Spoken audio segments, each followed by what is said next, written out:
everybody. Man Mountain Link here with Give Me Back My Pro Wrestling. Promotional consideration paid for by the following. Are you a pro wrestling fan? Well, stop by Captain's Corner, where you can get autographed photos, cards, magazines, and figures from all of your favorite wrestling superstars of the past, present, and future. You'll also be able to participate in live signings in the weeks and months to come. Make sure to stop by Captain's Corner on Facebook and give us a holler. Remember, cheers to the working man. Ladies and gentlemen, welcome to Give Me Back My Pro Wrestling.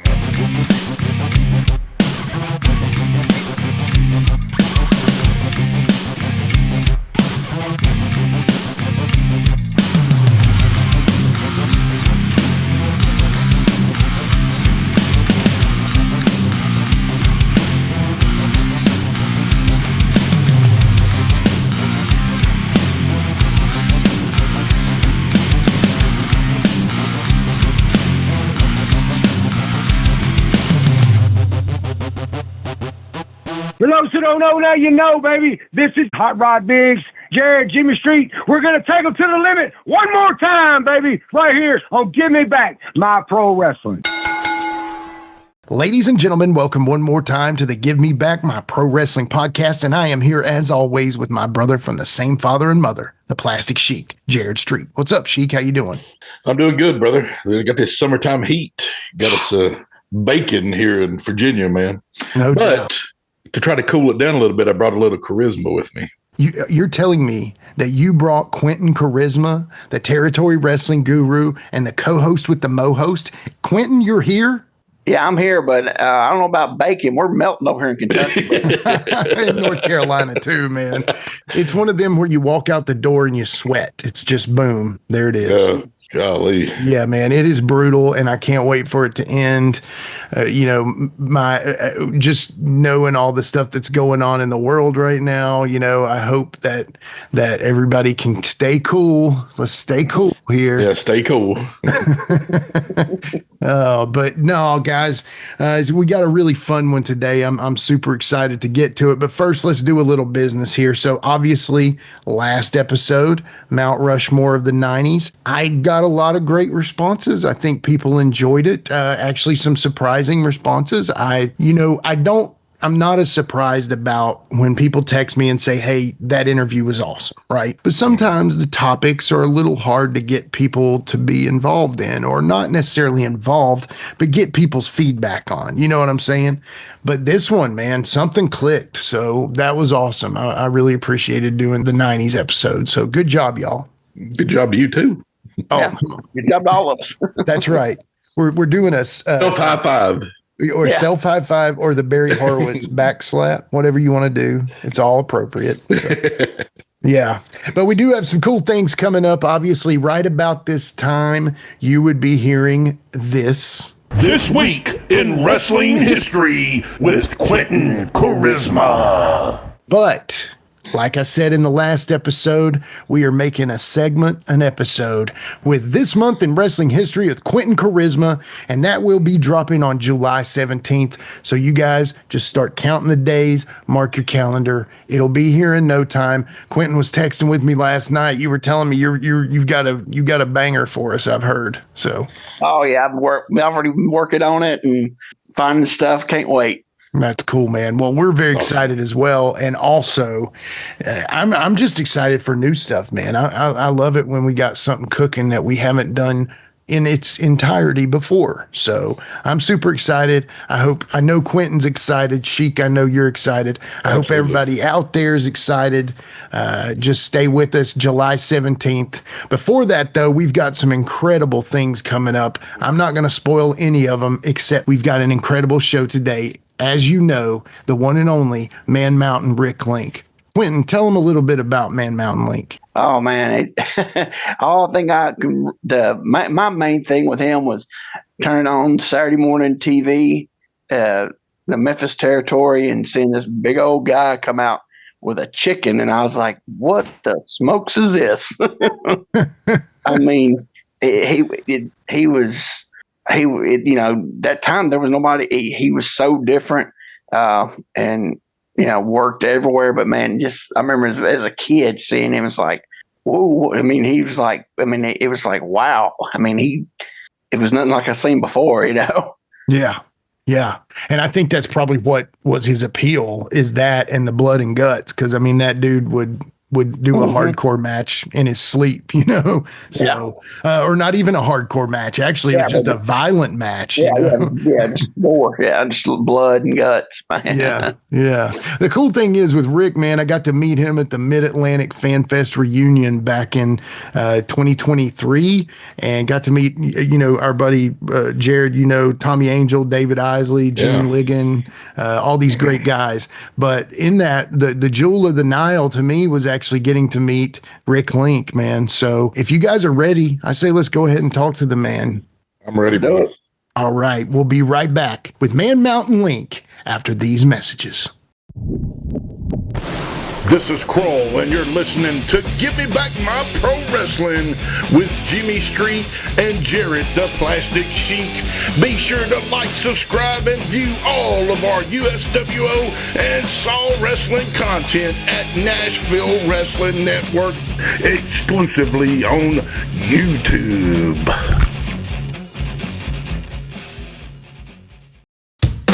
Hey, my name is Tammy Reynolds. I am the wife of Forsaken Rick Reynolds, that super cool guy that everybody knows and loves. And I represent West Side Sauces. I make sauces, I bottle them, I seal them, I sell them. I have a hot honey sauce, I have a sweet sauce, I have a hot sauce, I have a white sauce that's so yummy you can use it on everything. They are absolutely amazing and I'm so proud of them. We make them from scratch. So go on our website, westsidesauces.com, check out our products, read about our story, and go online and order you some of these yummy sauces. And Rick actually uses all of the sauces because he is a die-hard smoker and griller, and so he likes really good sauces and rubs, and I make them, so how convenient is that for him? Go on our website, westsidesauces.com, order you some samples, and I think you'll thoroughly enjoy them. Thank you guys. Be blessed. This is Steve Bowtie Bryant here. Back in the 90s, I was a pro wrestling photographer for the South, and I released what might have been one of the original sets of indie trading cards. I ran across some of these original sets. They were up in Randall Fanning's attic all this time. PG-13 rookie card, Ricky Morton, George Weingroff as the Sheik, Chris Champion, Reno Riggins, Billy Montana, Gary Valiant, the Scorpion, the Medic, Rick Reynolds, Jeff Daniels, Mephisto and Dante, Ben Jordan, Steve Neely, Marcus Woodrow, Quinton Quarisma, Little Farmer John. If you'd like an opportunity to get these cards, contact me now. You can get them for only $49.99. Contact me at Steve Bowtie Bryant at iCloud.com. Get your set now while supplies last.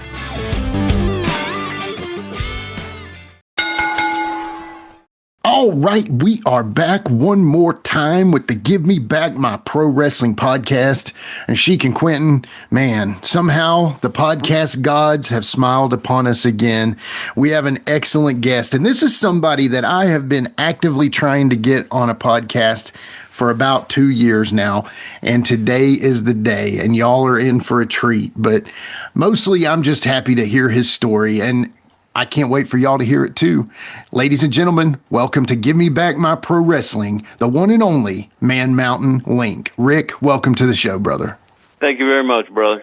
Very good to have you, man. We're very excited. Obviously, you have a storied career. One of the cool things is a couple years ago, I was at the Mid-Atlantic Legends Fan Fest reunion, and I was there to see my friend Tommy Angel, David Isley, get to meet some guys. But the cool thing is Rick Link was there. Rick, you were there. I got to meet you. I got a picture with you, got an autograph from you. It's very cool to get to meet you on that day. Talk about those Mid-Atlantic Fan Fest shows, man. How fun were those back in the day?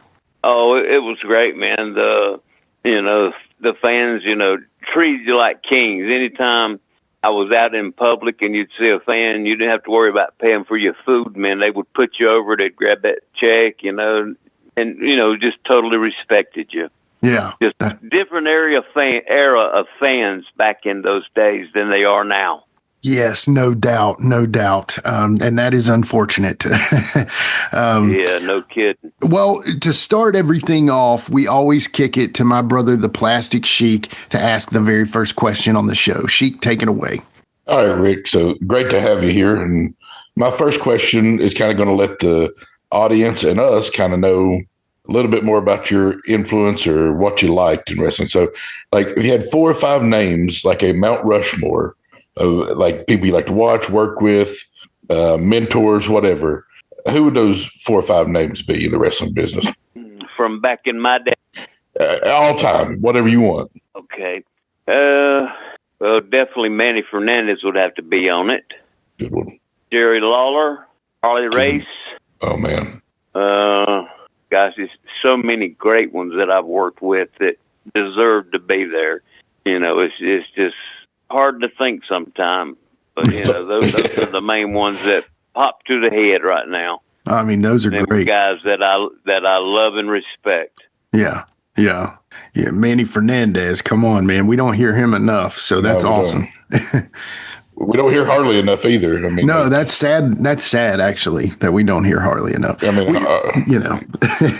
Harley is when I see that NWA title, I think of Harley. So I could write a book just on Manny Fernandez and my escapades throughout the last 30 years. Well, maybe you should do that, brother. We couldn't do it all here, but Manny is a great brother of mine. Matter of fact, he stopped by here at my home last year on his way to to do a fan fest, and stopped by here to see me. And it's the first time I'd seen him in several years. Real good friend. Actually, when we first met, we couldn't stand each other. We were enemies. Yeah. We had gotten, a couple of dressing room brawls. He didn't like me. I didn't like him. He was jealous of me. I was jealous of him. We just couldn't stand each other. And one night I was leaving a show, and I seen a guy over in the dark, and I rode by, and it was Manny Fernandez. And I told my wife, I said, "That's Manny." She said, "Well, can keep going." And I said, "He's still a brother of the business. I got to go see what's wrong." I said, "He could be dying." I said, "He might have killed somebody. Somebody tried to pull back. He was out of gas." So I said, "Well, you got a can?" "Yeah, I got a can, but gas station's 5 miles." I said, "Get in the car." And he said, "Well, you ain't going to sucker punch me, are you?" I said, "No." I said, "I wouldn't do that. I couldn't honestly leave you like that." And so carried him, got him gas, went back. He thanked me. We shook hands, and it was probably a couple months later. We was on a show in Greensboro, North Carolina. We ended up in the same bar, and he was at the bar. I'd already had a table. I said, "You gonna sit down?" And before the night was over, we was in love with each other, really, and all that. And then after that, we just started running together and causing trouble everywhere. That's awesome. Awesome story to start us out, brother. You made a friend forever. But that's so true. We hear tell of the wrestling brotherhood all the time. It's so important. But that right there is an example of it. You know what I mean? Yep. Yeah, because I didn't like, when that happened, I didn't like him, and even my wife at the time, she said, "Keep on going, don't pull over and help that, son of a bitch." And I said, I got to put him over. He's my brother of the business. He's a brother of the ring. Yeah. She couldn't understand that, but had to do it. Yeah. Well, that's a great story to start off with. Now, I do want to kind of pivot it back to you, Rick. So obviously, this show's all about you. We are going to talk about a bunch of other people, but it is all about you. So tell me, where were you born? Like, tell us about your younger days and kind of when you started liking wrestling. Okay. Well, from Lexington, North Carolina. Okay. I was born 1959, and actually, Jim Crockett Sr. had pro wrestling every Saturday in Lexington at the YMCA. And ironically, my dad sold ringside tickets. Oh. And so he would watch wrestling, and I watched it at the real early age when I was old enough to know what it was. And when I was old enough, he started carrying me with him. And once he carried me, Crockett ran there from, I believe the 50s to 1973. And I was almost at every one of those shows. That's every awesome. one of them. That is awesome, dude. And actually, when I was younger, during those times, I believe I was 12, 13 years old, I really liked Ronnie Garvin. So I started the Ronnie Garvin fan club, made bulletins and all that. And one night, a guy came to my door, knocked on it, and he said, I want to put a bulletin in your newsletter, Ronnie Garvin Fan Club newsletter. I said, yeah, what are you selling? I figured, some Mark selling pictures or something. I said, yeah. He said, I got a wrestling ring for sale. I said, a wrestling ring? And here I am, 14-year-old kid. And I said, well, yeah. He said, he said, well, I'm going to tell you, I'm a wrestler, and I'm just getting another ring, want to get rid of this one. And I said, well, I always wanted to be a wrestler. And he said, well, you're too little, too young, and all that. So I had it, but he messed up when he gave me his info for the bulletin. I also got his phone number and all that. And I aggravated the teetotal piss out of that man. And so finally, he said, well, we're going to see how much you want to be a pro wrestler. So he brought that ring over at my house. He was going to sell, set it up in the backyard. He said, the first time you start whining or don't want to come, and he said, we're working out 7 days a week. Man, he beat, and plus, I was only 15 years old, and he was young 20s at the time. He beat the crap out of me, no hardcore stuff, just wrestling, headlock takeover, drop down, monkey flip, blind mares, hip tosses, that he called them bill throws. It wasn't just one. I mean, you had to do 4 or 5, and then, and all that. He just kept on and on. And after about 4 days, he come over, and I told Mom, I said, don't answer the door. My back's killing me. I said, hey. He come beat on my bedroom window, and he said, get your big ass out here, or little ass. He said, get your little ass out here. I said, man, I'm hurting today. Can't wait till tomorrow. He said, well, I'm taking the ring down. And, boy, I flew out there in that damn ring. And then all of a sudden, my back wasn't hurting quite as bad. He trained me and beat the hell. And back in them days, I mean, you had to earn yourself in the business. I mean, they beat the shit out of you. I mean, it wasn't none of this pay me a few dollars and go to Walmart and get you a pair of wrestling pants and all that, and belt in the toy section, and you can be my champion next week. None of that bullshit. Right. And so he trained me. I started training when I was 15 years old. He trained me for almost a year. Mm-hmm. Then trained me for about 8 months. And so I said, when did I get to wrestle? He said, well, you still ain't done with your training yet. So for the next 6 months, I had to go with him, putting up the ring. He said, everybody's got to know how to put up a ring. So I had to put up the ring, had to take pictures of him. I had to sell his pictures and all that. And finally, he told me, he said, you don't weigh enough. So, boy, I got on protein, and I did this and that, and in like 3 months, I was up to 278 pounds, and I said, when I get a match now, you're too fat. I said, you're ribbing me. He said, well, you're only 5'10", and you was 220. I said, well, how much you weigh? He said, 228. And I said, well, what's the difference? He says, I'm 6'4". And so then I started getting back down. I got down to about 250, and he said, all right, we'll see what we can do, but you're going to be a manager first. So I managed him and a guy named Matt. And, of course, my first match I worked was a sold-out North Wilkesboro, North Carolina National Guard Armory, which was unbelievable. Wow. 1975. The main event was Tinker Todd. I know any real wrestling fan remembers him. Quinton. Tinker Todd. Yep. And he was in the main event against Johnny Hunter, and I managed Johnny. He went as the Texas Menace as a heel. I managed him and a guy named Mad Dog Lee Teal, who later became Ripper with Buzz Tyler and was IWA Tag Team Champions. And Yeah, they work for Google's too. And Buzz Tyler was going then as Big Cat Sonny Sawyer till he became Avalanche Buzz Tyler when he went to Kansas City. Okay. And that was my first thing there. And then I worked about a Royal that night, and then I got to work somebody in, some guy in a squash match, quick 1, 2, 3, other rookie guy or something. So that's how I got started in pro wrestling. Wow, that's amazing. What promotion was it was Johnny Hunter's promotion, Eastern Wrestling Association.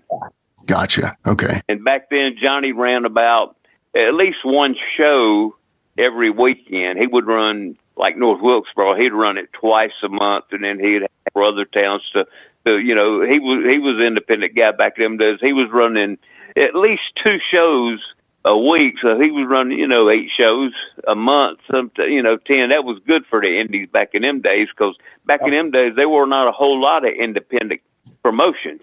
Yeah. And you'd be surprised how many times at one of his shows they would be 10, 20 wrestlers there, paying their ways to get in, because Johnny kayfabed that door. If you wasn't booked for him, you bought a ticket to come in there, and they'd come in there and they would bring their pictures, begging to get a booking, begging. Well, I'll look at your pictures and see what we can do. And he found a few good ones like that. But ironically, that first match, it's that first show that I worked.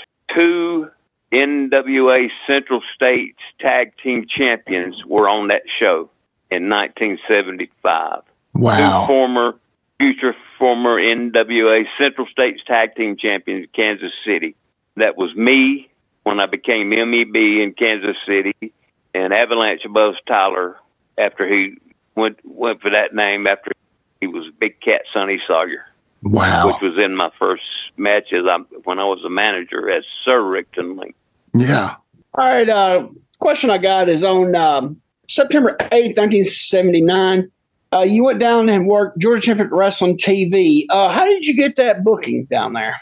Actually, my first NWA booking I ever got was in, I can't remember the date, but Ernie Ladd was a booker. And I was, I believe, 19 or 20 years old. And I had met Ernie when I was working for Johnny Powers in the IWA here in the Carolinas. Yep. And so I said, well, hell, I'm going to take a chance and call Ernie and see if I can get on TV this week. So I called, he came right to the phone. I said, Rick Link, I used to work with you in IWA. He said, yeah, blonde-headed kid. And I was, shocked he even remembered me. And I said, yeah, I'm going to be in the area, which, I wasn't. I was just saying that, just hoping I'd get a booking. And, it was like a 300-mile drive if I was going to go. So I said, yeah, I'll just, see if I could, work TV for you, this Saturday, and, pick me up a few bucks while I'm there, get a little gas money. And he said, oh, yeah, what the hell? He said, come on by, I'll find something for you to do. And, he found something for me to do. I teamed up with Big Bill Dromo, and our opponents was Ivan Koloff and effing Ole Anderson. And, and what's funny, I knew Ivan from IWA too, so we talked a little bit. We got in the ring. And then, back then, I weighed about 375, had long blonde hair, and I had worked the night before on the independent show and had a bunch of gig marks on my head. And I walk in there and nobody knows me. Here comes a big blonde-headed guy with gig marks. I'm like, who the hell is this guy? and I forgot who. I don't even believe Ernie came. I said, Ernie Ladd told me to come. And it seemed like I believe it was Ronnie West. He come around with the papers and he said, put the big blonde-headed kid in there with Drummo. And I said, good, who working? He said, Ole and Ivan. I said, oh, my Lord. So we got in there. Drummo started, and he tagged me, and then boom, boom, Ivan started selling like crazy for me, taking bumps, body slams, several near falls. Ole got pissed. He said, cut him off, giving him too much. And then he finally said to Ole started beating the shit out of me. And I thought, Lord, what the hell did I do? I said, Ivan was calling the damn spots, and then, boom, 1, 2, 3. And that was my introduction to Ole Anderson and the NWA. That's amazing. Wow, that's a good story. Wow. Yeah, I was going to ask you how was Ole down there because I remember I looked it up and saw that you worked him and Ivan. I was going to ask you, and I guess I didn't have to ask that question. Yeah, Ole, especially when he knew I was a rookie, which I'd been in there about 4 or 5 years or whatever, but he didn't know me and all that, and he was pretty snug. But what's amazing after that, I just it was. I don't know, right when Ole was running Atlanta, when Crockett, he bought it and Crockett was up here in Carolinas, and I had come home from Memphis, and so I sent Ole a package, hoping he wouldn't remember me. And, of course, then I was bald-headed, and I sent him some pictures of me and Jimmy Hart, and I called him, and he answered the phone, and I said, yeah, Rick Lake. He said, yeah, I remember you. You've worked for me before, hadn't you? And I thought, oh, my. And I said, yeah, a long time ago when I was, just a kid. And he said, well, I got to tell you, he said, I looked over your stuff you sent me, and that stuff is beautiful. And he said, but I just sold out the other day, or I would be bringing you in right now. And that was the biggest compliment I've ever got in my career. No doubt. Yeah. When Ole told me that, I would be bringing you in right now. All right, Rick, when was the first time you met Ken Jugan? And do you have any good Ken Jugan stories? I knew Ken known him for a long time. I never met him until I worked a show in Ohio back in early 90s. He managed me against Wahoo McDaniel. Okay. And that was the first time that I actually met him in person. But, we've always talked and, knew each other through corresponding and stuff like that. Was that one of his shows? Always got it. Did you work on? No, that show was in, I can't remember, Marietta, Ohio. Actually, that match is on my best of DVD that I have out. Gotcha. And, okay. That was Rock Parsons' show, the guy that does Jarrett Parsons wrestling with all the DVDs and stuff on Roku and all that. Mm-hmm. Yeah, that was his show, yeah. Okay. That's cool. Yeah.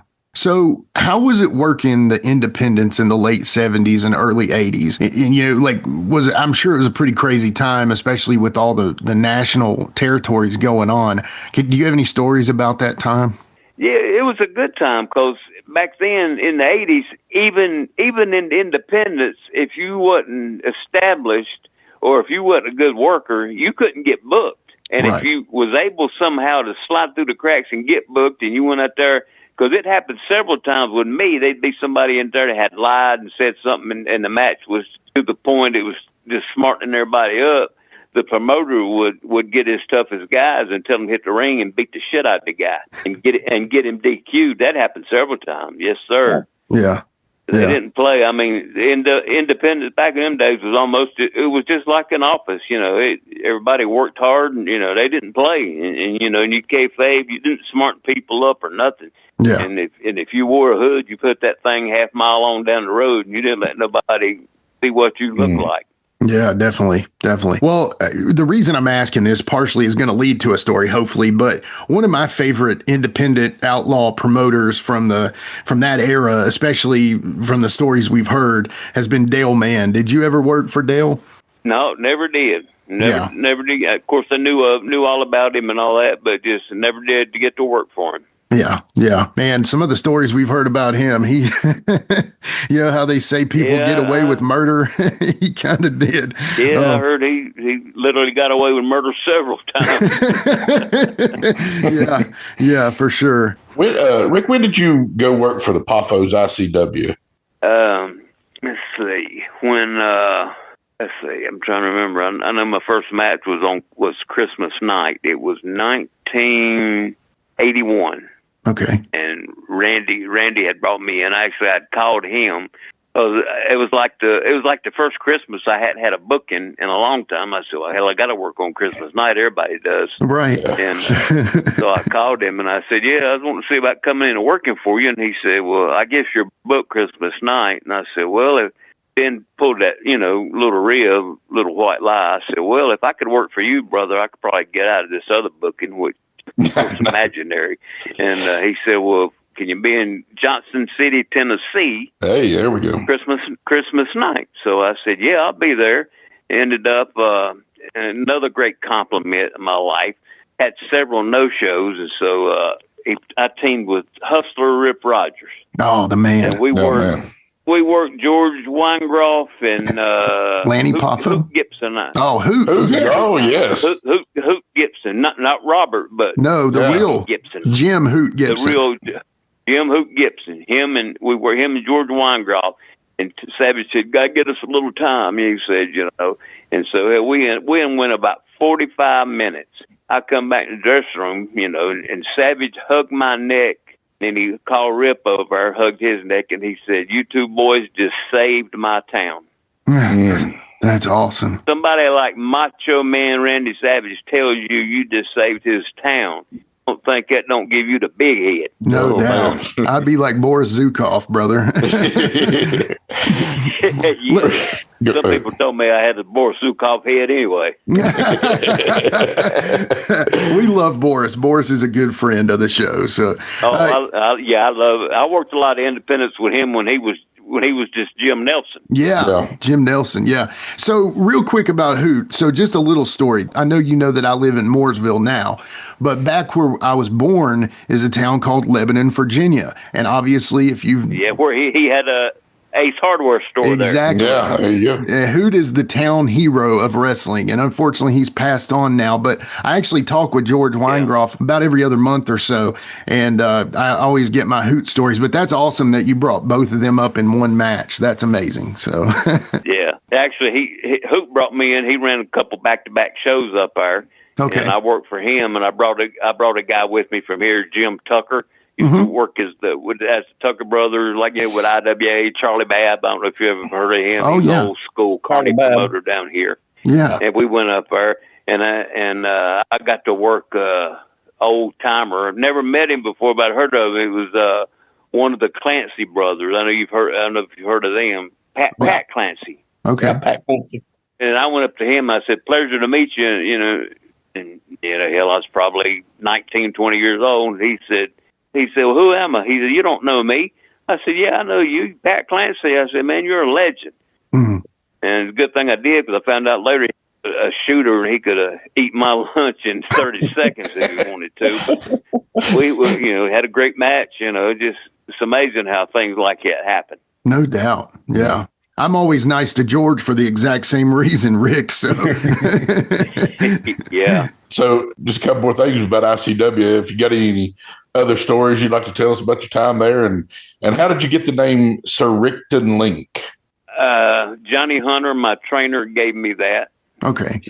He said, because I was just 16, and I had a baby face, and he said, "Need to try to do something, get you a little heat." But he didn't realize how good a heat worker I was going to be, and it didn't matter. Right. So I used that, for a while as Sir Rickton Link from London, England. Yeah. I tried my best to talk with an accent. Can we get a little bit of that? Hello, mate. Sir Rickton Link here. Sussex, England.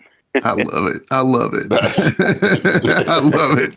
All right. So in 81, you went back and worked some more Georgia Championship Wrestling TV. Is there any memories of those tapings, and how different was it working then than from the first time, since now you've had a lot more experience? So how was it different for you when you went back down there?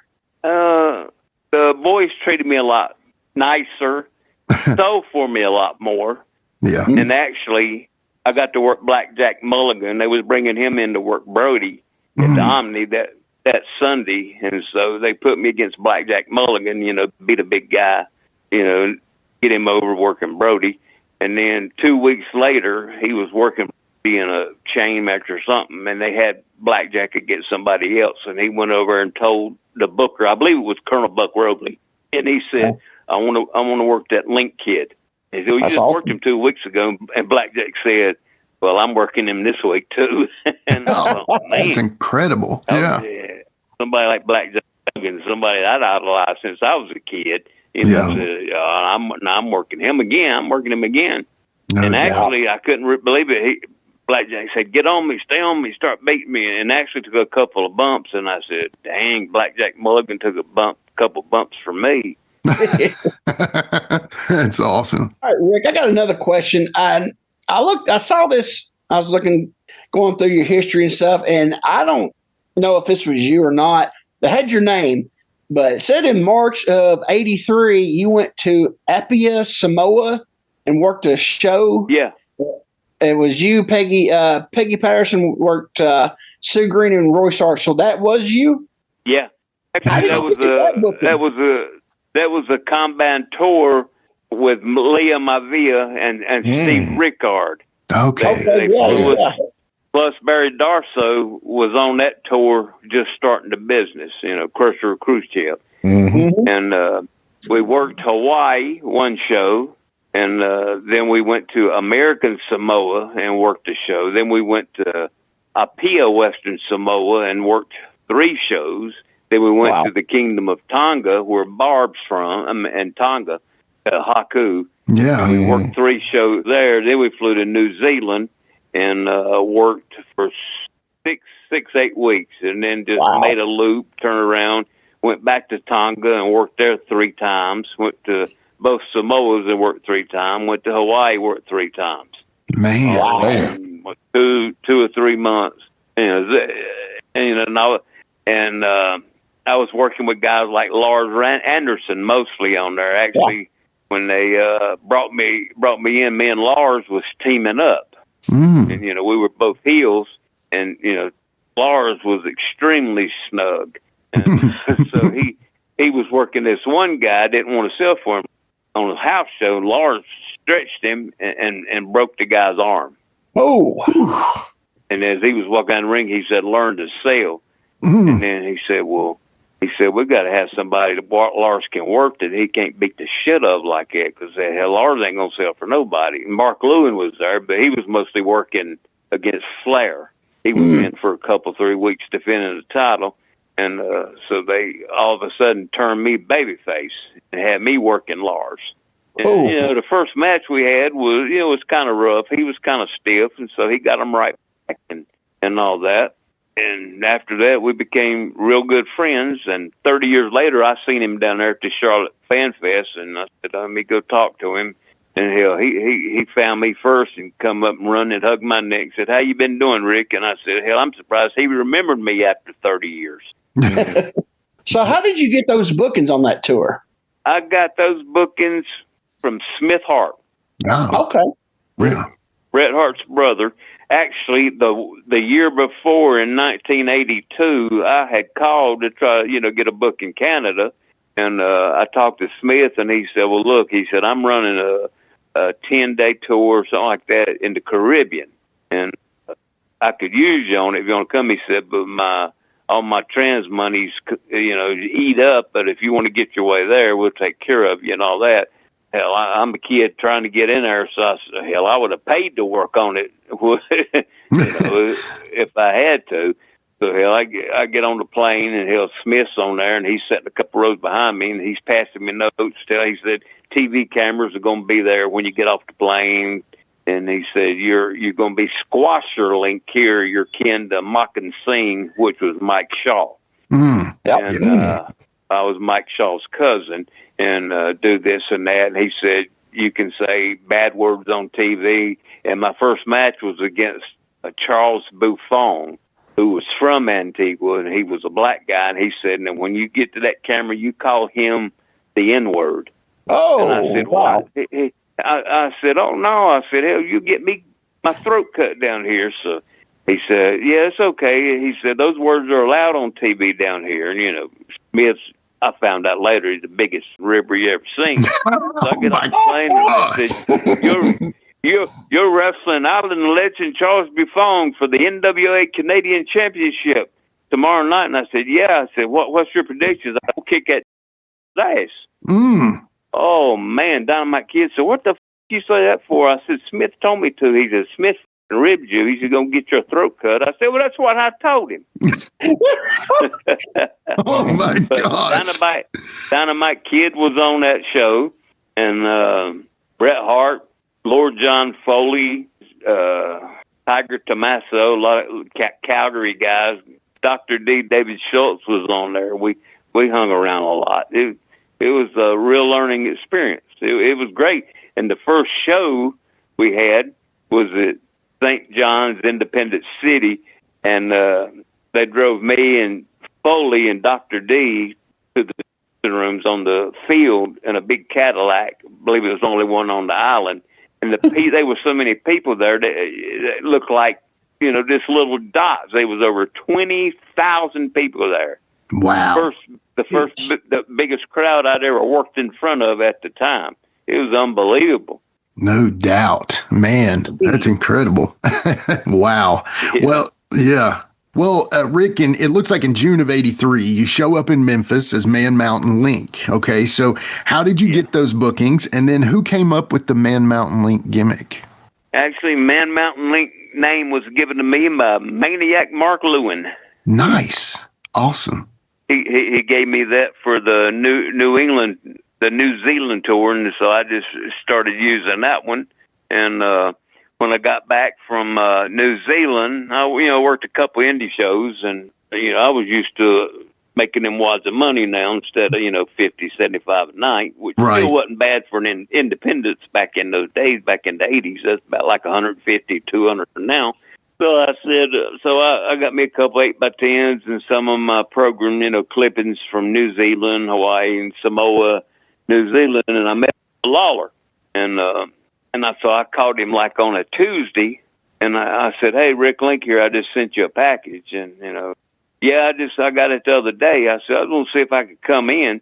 Luckily, I had sent that at the right time. It's when they had that big, guys were leaving Memphis to go work for Ole, and Dundee was going as the booker, and he was taking a bunch of people with him, and so he said, yeah. He said, I see you eating a raw chicken in one of these pictures. Can you do that? I said, well, I never have. I said, but I'll try anything. He said, well, I think I'd like to get you to do that on TV. Oh. And he said, when can you come in? I said, how about next week? He said, how about this Saturday? So I had to scramble to get ready to go out there, and driving from North Carolina to Memphis, 11, 12 hours. I was so tired, I had to be at TV at like 9 or 8 or 9 in the morning. And got back there, and they started quizzing me and all that. Here's your manager, Jimmy Hart, and so Jimmy had went to the grocery store and got a raw chicken, and he said, here, Lawler said if you'd eat that during the promo. So he brings me out there, and luckily it was part of the Andy Kaufman time too, and Jimmy said, Andy Kaufman just sent me Man Mountain Link's going to destroy Lawler this Monday night at the Coliseum and collect a $5,000 bounty. Well, Lawler put me over clean 1, 2, 3 and won the championship, and put me over into the hospital and went into bounty. That was my introduction to Memphis and Jerry Lawler. Actually, what was funny that night at the Coliseum when I knew I was working Lawler.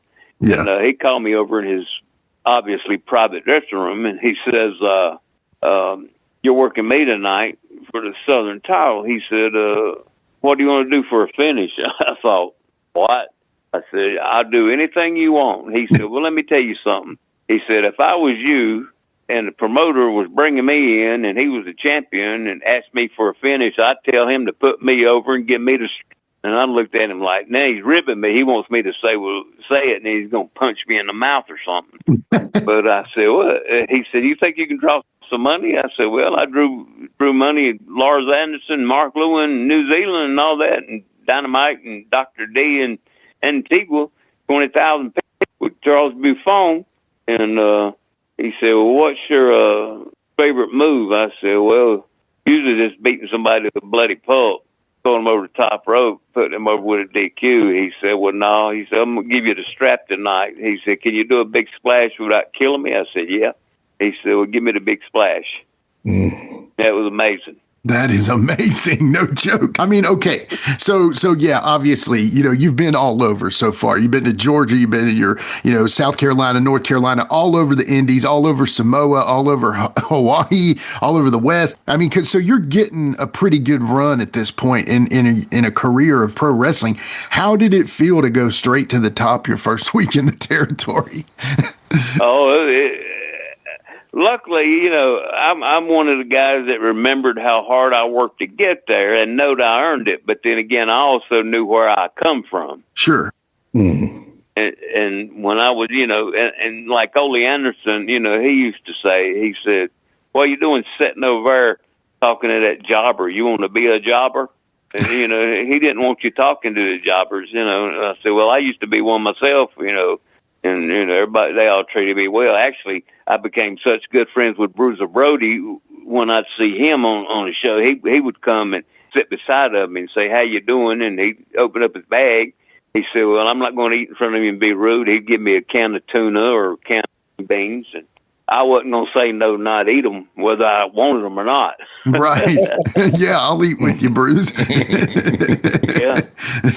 That's incredible. You got any more good stories in Memphis about your time there?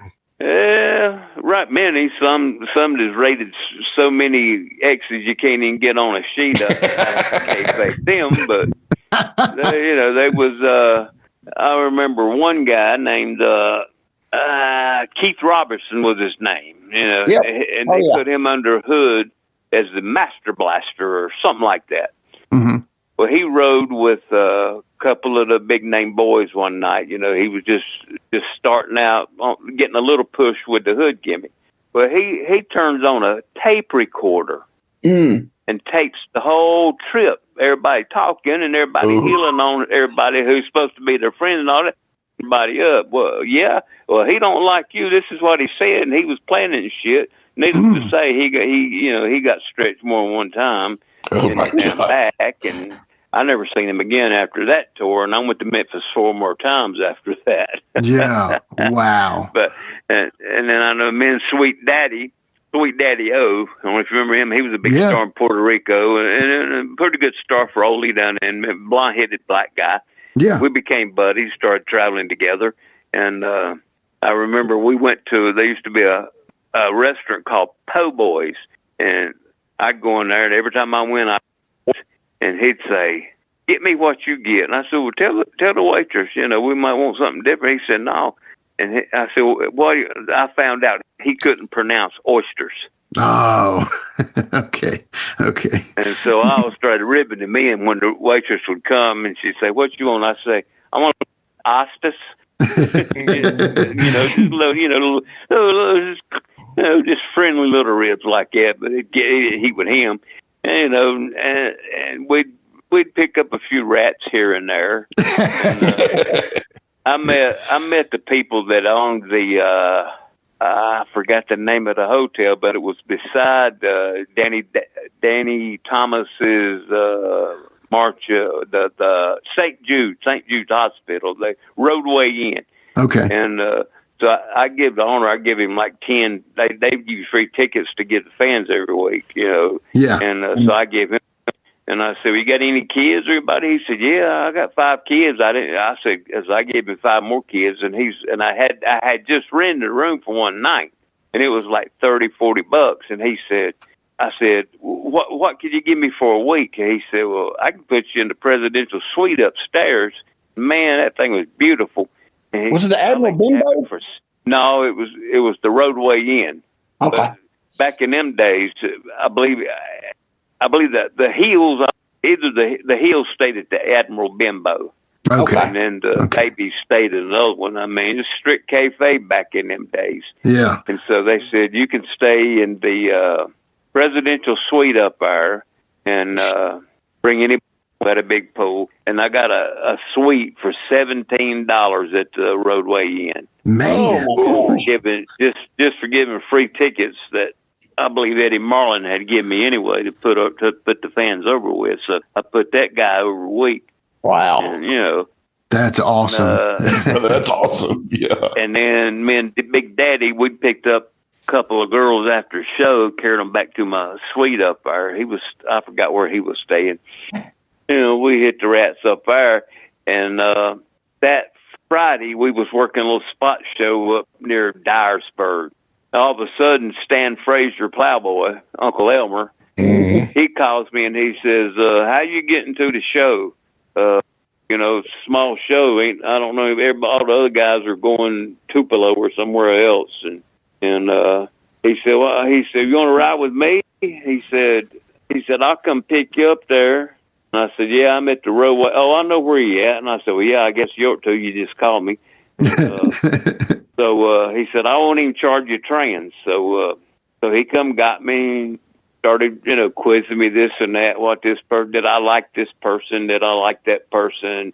And I already knew, heard about him, how he was a stooge and all that. Yeah. Part of that trip, or one of them, we was coming back from the show. He was going like 120. He had a beautiful Lincoln Continental. We was going like 120. All of a sudden, blue lights everywhere, guns out. Put your hands up, out the window, freeze. And Stan reaches in his pocket and pulls out a badge. He had a badge said he was a Memphis policeman. And the cop said, oh, they said, that's you, Plowboy. He said, where you going? He said, well, we just got through wrestling. We about to starve. And he said, you must be as fast as you was going. He said, how going about 80? He said, no, you're going 120 and probably faster. That's as fast as the speedometer would go. He said, we're on the way down here. I forgot what restaurant it was. So like 6 cops met us there. We eating with we on the radio. We're meeting Man Mountain Link and Stan Frazier. I believe he was the lone rebel then. No. Or the giant rebel. So we're eating with them up here at maybe Shoney's. So we all sitting in there talking, laughing, and eating. Stan said, eat all you want. But he kayfabed that real silently. He just said, eat all you want. He said, I got the tab. I said, oh, okay. Well, back then I was a good eater. So hell, I ordered like 2. I believe I ordered 3 plates. He ordered about 5. Because our bill alone was probably like $30. And then Stan looked at me and kicked my leg. And he said, Man Mountain, he said, thank these gentlemen for this nice meal, but we got to go. We got to get up early for TV in the morning. And he thanked them and stiffed the cops with paying the bill. And that was Stan Frazier. I knew you were going to say that. And we was just leaving and turn around, and I give them a peep and waved at them, and they waved back like they could care less just because the fact they got to eat with us and was going to see us on TV in the morning. Yeah, that's a story for them. That's awesome. But the main thing, he said, I heard that Sweet Daddy-O likes white girls. I said, well, who don't? He said, yeah, but he's black. I said, I like black girls. Yeah. He said, I said, well, if she's a rat, then, and she's giving it up, and she's pretty and all that, I'm going to take it. Well, I heard that's all he, white girls. And he said, I just can't stand that goes with white girls. I said, well, that's his, really was none of your business. And he said, well, what a way to talk to me or to charge you trans. I said, well, you ain't getting shit out of me. Hell, by Monday morning, Lawler and everybody else had already known about it. Oh, yeah. And then I told Lawler, I said, well, y'all didn't know Sweet Daddy's married to a white woman anyway. Why can't he screw a woman if he wants to? Yeah. And Lawler, he said, well, I was just seeing if Stan was telling the truth. I said, well, does that matter one way? He said, well, to you, it don't matter, nothing, no harm to you or anything. I was just checking him. Yeah. And actually, I had lunch. I had breakfast with Lawler 6 months ago, maybe, and that come up, and I said, I said Memphis was really my favorite territory. I made so many friends out there that I still got today. I said I still, made friends with Stan Frazier. I loved him, and he said, "What did you think about him?" I said, "Well, it didn't take me long to find out he wasn't nothing but a big stooge." And Lawler got choked on his eggs eating them when I said that.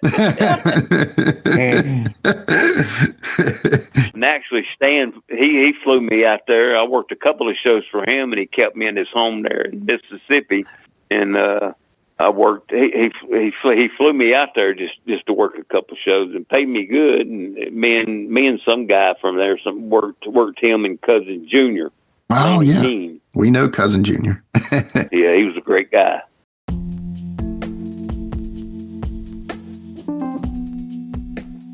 And now a word from our sponsor.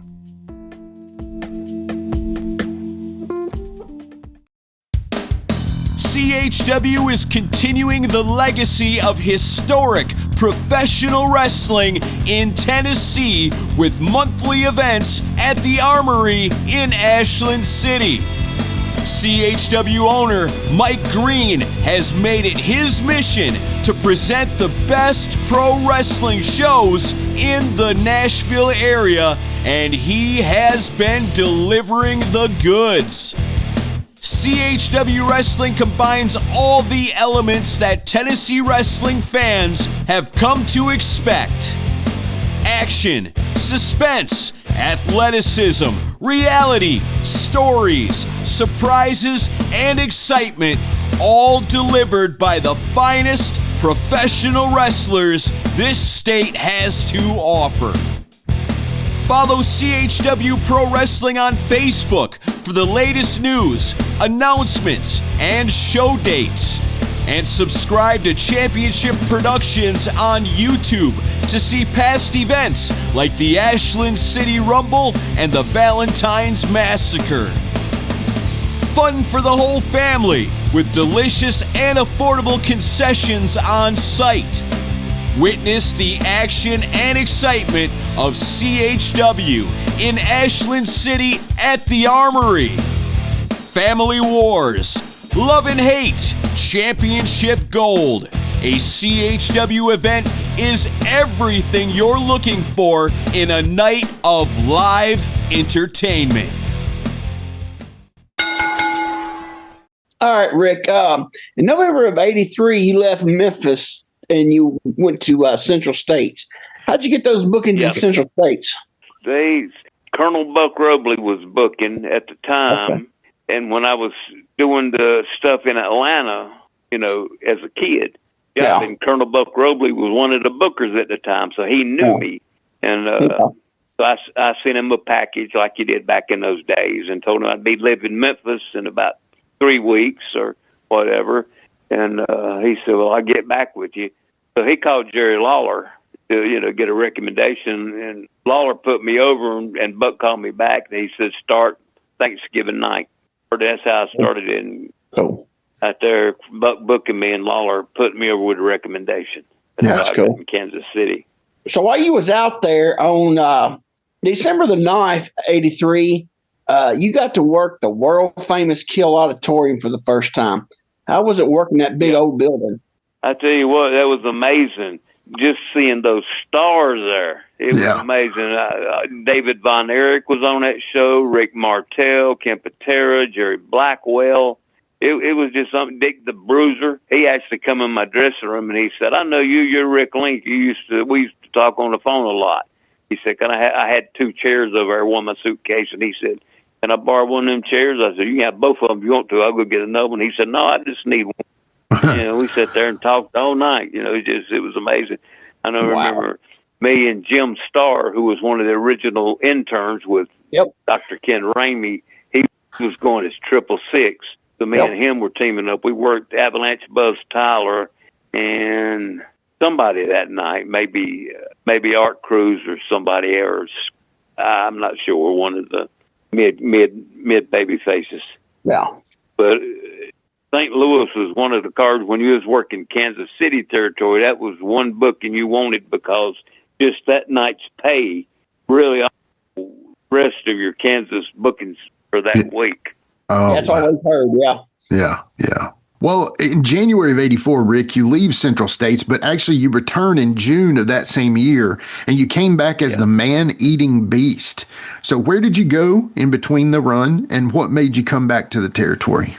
I just came back home. I was nursing a hurt knee, and so I was just working indies, mostly for Johnny Hunter, and maybe I did 1 or 2 TV tapings. And Lynn Denton called me, and I said, what's up? Oh, man. He said, I'm booking out here. I said, where? Memphis? He said, no, in Kansas City. I don't know if you want to come out. And I said, well, brother, I said, last time I was out there, it was real cold, and I said, I was so used to them big Memphis checks. Them checks were a lot smaller. Right. And he said, brother, I promise you they'll be a lot bigger this time. Business is booming. So I said, well, I'll take your word for it. I went out there and immediately put me in a angle with Art Cruz. And I got the Central States TV title from him. And then we worked each other mostly till we blew that off. And then Ted Oates was the Central States heavyweight champion.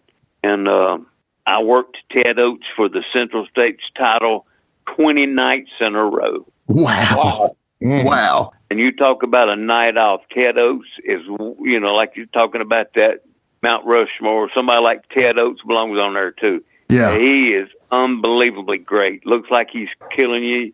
Can't feel his punches. I mean, and such a nice guy. He was unbelievable. Yeah. Yeah. Man, Lynn Denton is incredible too. I've gotten to know him through this podcast, Rick. Lenny is incredible. Is he not like, I tell you, he's like the best storyteller. I mean, you're doing a great job, but golly, Lenny has so many stories. It's just like Oh yeah, he's amazing. And we rode together a few times out there and went to a few bars. Actually, he said a lot of the boys. We went to a bar one night called Diana's out there, and he said, TJ's a bouncer here. He said, I got him the job. And I said, really? He said, yeah, they love wrestlers here. He said, because they know people ain't going to mess with them. And I said, yeah, that would be. And I introduced you to the guy that owns it. And I forgot his name, Tony or something like that. And so I had a meeting with him next day, went upstairs, had a meeting. And right before I was leaving, Lynn told me, he didn't let the rib go completely to the end. He said, I've got to tell you, this guy just got out of prison. He's in the mafia. This bar is owned by the mafia. Oh my gosh. I sat there in the parking lot for a long time. I said, well, if I don't go in there, at least if I disrespect him and not show up, he'll probably come to the Memorial Hall Thursday night and have me killed. So I went on up there and talked to him, and I said, well, yeah, I would love to do that. And he said, just bouncing. He said, on slow nights, I might need you to drive me somewhere in my limousine. And when I heard that, I needed to see enough mafia movies that said I ain't watching no murder committed or put anybody in a damn trunk. Right. I just told him, I said, yeah, I said, I called him back and I said, yeah, they having me leave a loser leave town match. So, I ain't going to be able to work for you, but I appreciate the offer. And, yeah.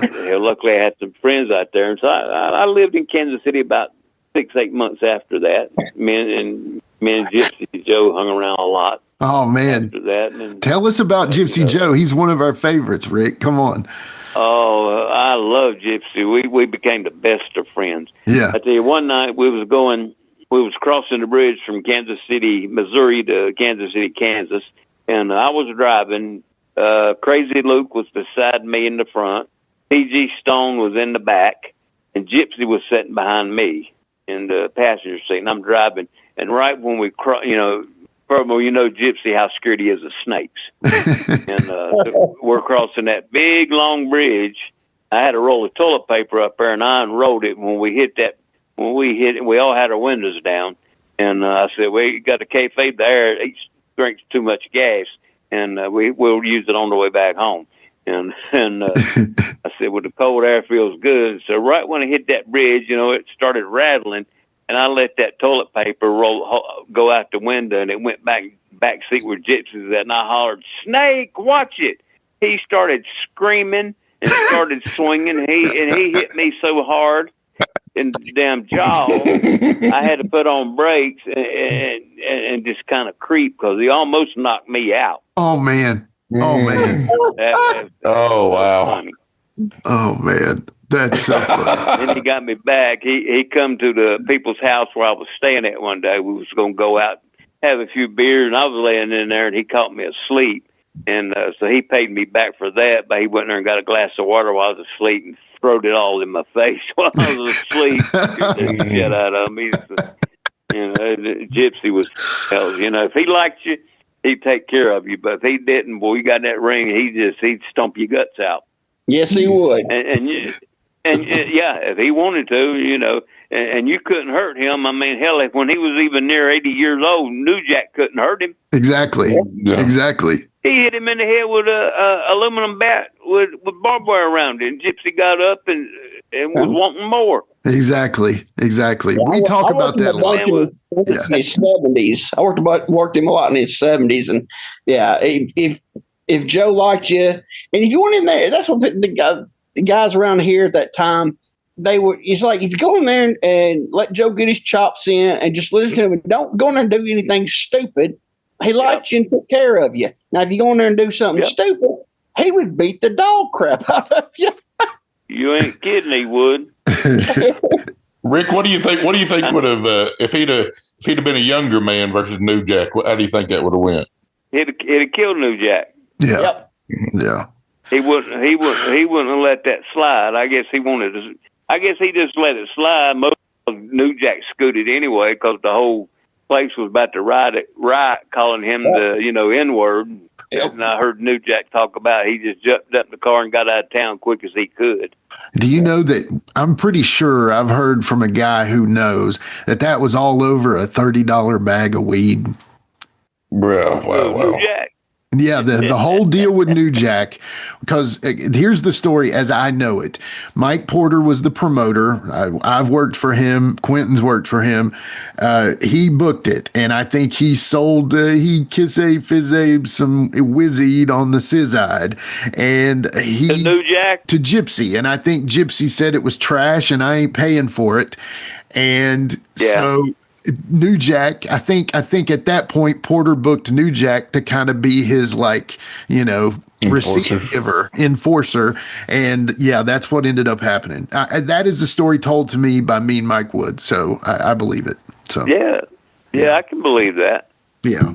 That's where I believe. But I mean, again, it's unfortunate. And again, like we've said a million times, if he was 10 years younger, it'd have been a different story. Maybe even 15 years younger, it'd have been a different story, But definitely. I know one story about Gypsy that got kayfabed a lot. It was kind of embarrassing to him.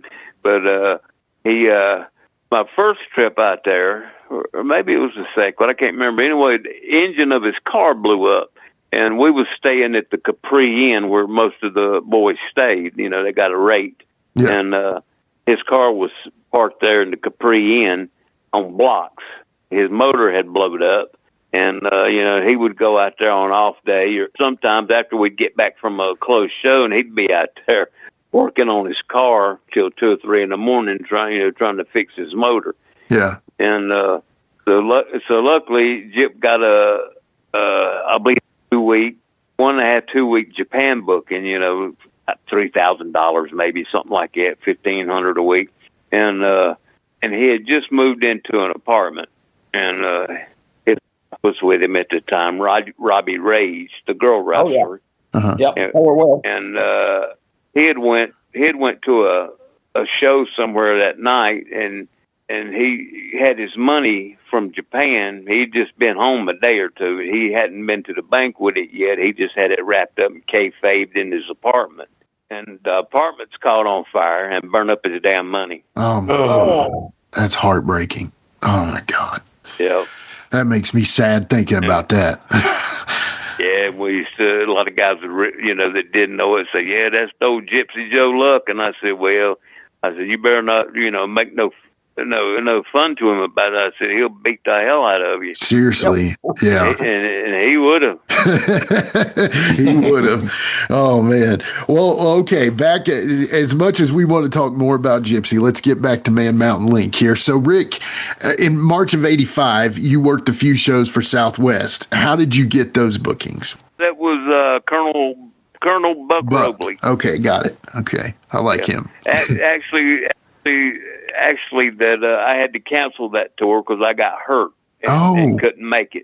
Okay. Yep. Okay. So you were just advertised. Got it. Well, yeah, I was planning on coming. Yeah. I got hurt waiting for because Buck had booked me, several weeks in advance. So I was naturally, I should have just stayed home, but I took a book and it was going to make $100, $150. Yeah. And I think about, well, I'm going to stay home, make nothing, and I could have $150. And the guy I was working like to broke my neck, giving me a schoolboy. Then I do it right and spun me well on the back of my damn neck, like to broke my damn neck. And so I missed that. Yeah, I gotcha. Okay. And by the time I called back and asked for Buck Robley, I'm able to come now. He no longer works here. I said, okay, thank you. Yeah, because they sold it to Fred Barons. Yeah. Yeah.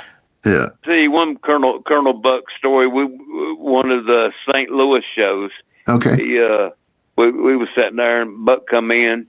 This is a shoot. He come in a 3-piece suit, carrying a briefcase, necktie, sunglasses on, snowing outside, dead of winter, 100 degrees below zero outside. Come in carrying a briefcase, walking in the dressing room, barefooted. My gosh. And somebody said, Colonel Buckley, where's your shoes at? And he looked down at his bare feet with that 3-piece suit on, and he said, somewhere between Kansas City and here. And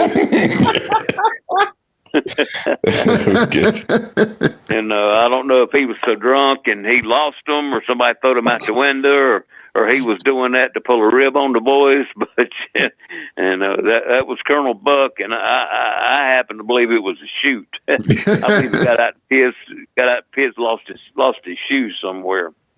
Man. But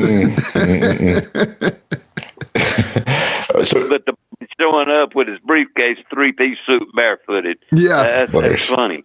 He's got everything put together except the shoes. Yeah. So, Rick, in July, it looks like July of 85 or so, you returned to Memphis.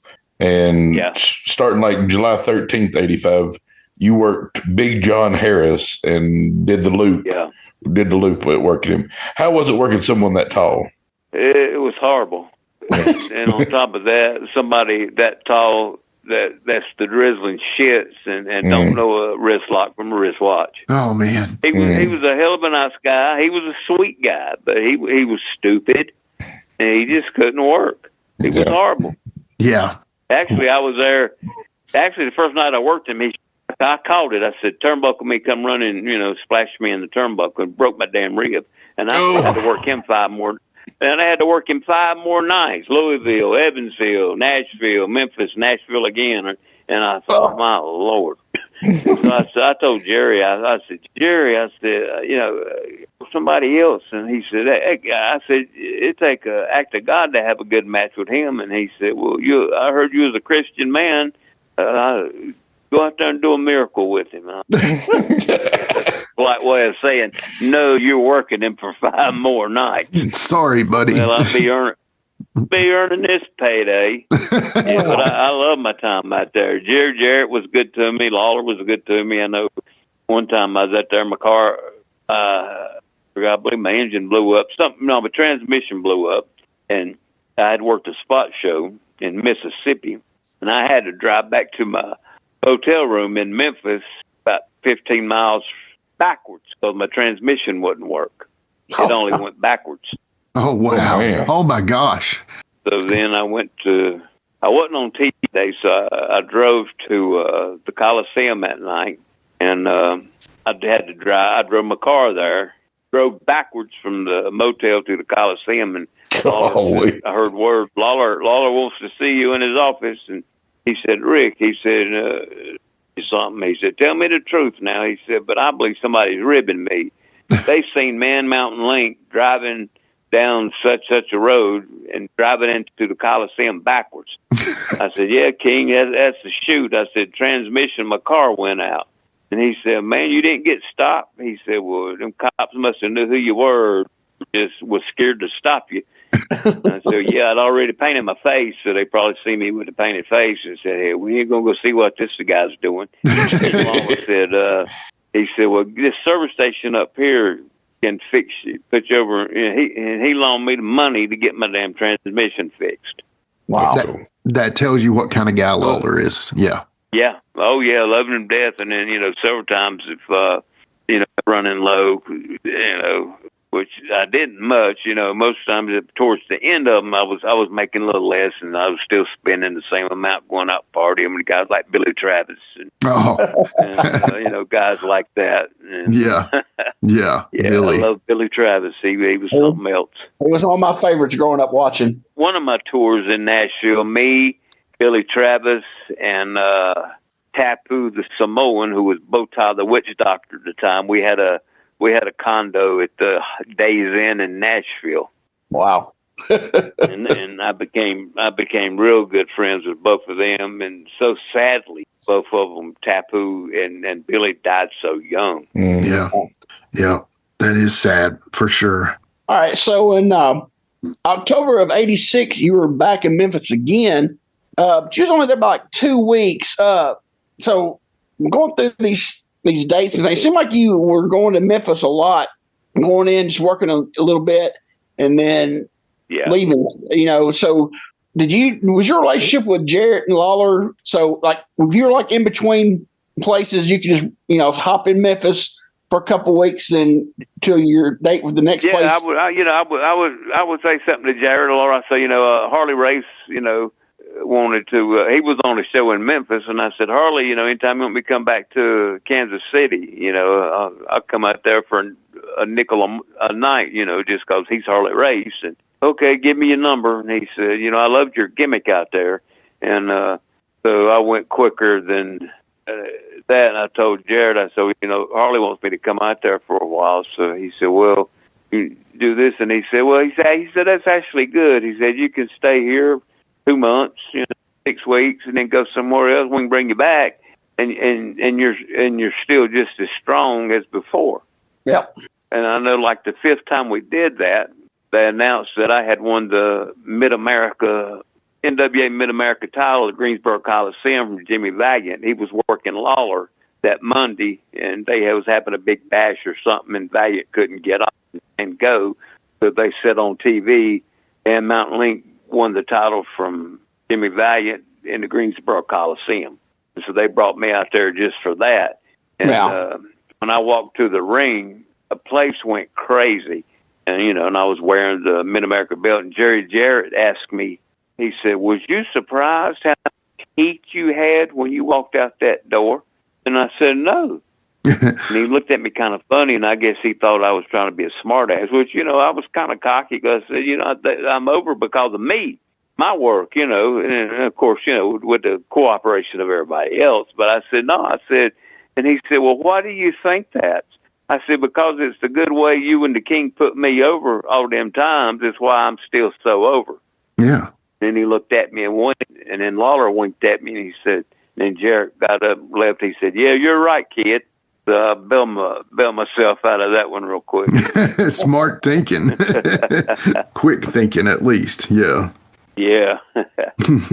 Oh, and I'll tell you another story. This in Evansville, Indiana. Mm-hmm.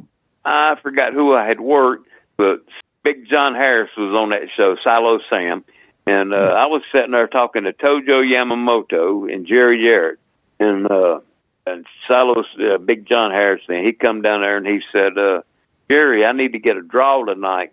He said, John, you've got a draw every night for the last week. He said, you're going to owe me 2 checks before you get a dime. He said, well, I just met a girl, and I want to buy her engagement ring, and we're going to get married, so I need to buy her a ring.